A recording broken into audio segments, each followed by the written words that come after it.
Last night, President Obama pushed his bank tax proposal. He wants to raise $110 billion over 10 years by taxing the big financial institutions. Come on in, Congressman Jeb Hensarling.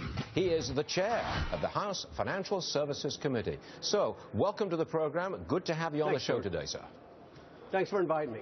We're a financial program, and our viewers want to know, if we put another tax on the banks or another fee on the banks, do we have to pay?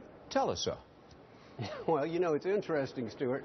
The president claims he doesn't believe in trickle-down economics. Well, there is something called trickle-down taxation. So as he adds more taxes to banks and insurance companies and investment managers, those taxes are going to trickle down to moms and pops who are trying to borrow money for a mortgage, for an auto loan, for a small business loan. So that's the first point I would make. The second point I'd make is the president claims this is all about mitigation of risk, that he has to ensure that these particular financial institutions aren't engaged in unacceptable risk like he would know.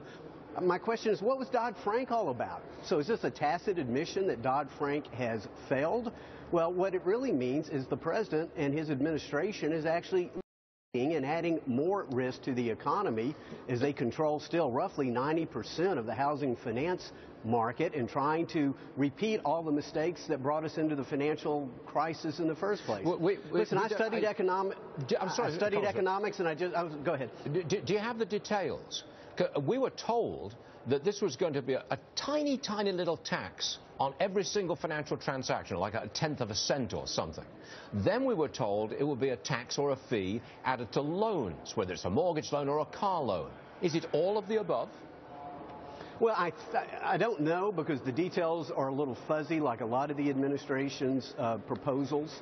And having said that, I'm not sure how much detail we'll see, Stuart, because I think last night was far more about the politics of division and envy than it was about the economics of growth. And so I don't know what details we will see. I was led to believe that this was going to be some type of fee or tax.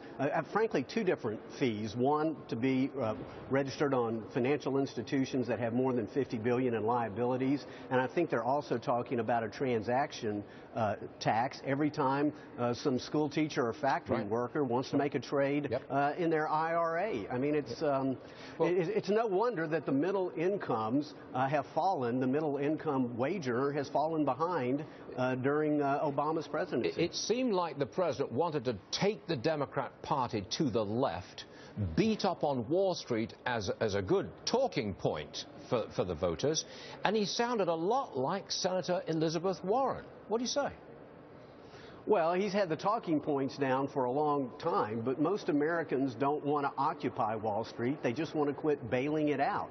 And so the answer there is to end the Dodd-Frank taxpayer-funded bailout system, to end this designation of too big institutions, and improve our bankruptcy code to make sure that these institutions can be resolved in bankruptcy. But our big problem now is a regulatory burden that is crushing our community financial institutions and thus crushing their clients who are small businesses and entrepreneurs. I mean, it's no surprise that under Obama we have one of the lowest levels of entrepreneurship and small business startups in a generation or two. It's crushing. And so that's what House and Senate Republicans want to do, is lower the regulatory burden. And we know you have to grow the economy from Main Street up, not Washington down.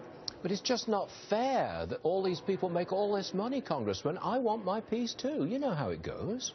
It's not fair. Well, I tell you what is fair is having equal opportunity to go out and have a meaningful career and provide financial security for your family. Again, this is all about not the politics of economic growth. It's about income redistribution. It's about the politics of division and envy. And as the president and his administration continues to vilify success, we have less success. And again, every time he aims at at his rhetoric at Wall Street, his policies are hurting Main Street, and hardworking taxpayers are becoming collateral damage. I mean, it's no secret that the middle income worker has fallen behind. Yep. They have fewer dollars in their bank account. They have lower paychecks. Thank you, Barack Obama. May I have another? Congressman Jeb Hanseling, the new chair of the House Financial Services Committee. Thank you very much for joining us, sir. Appreciate it. Thank you, Stuart. Yes, sir.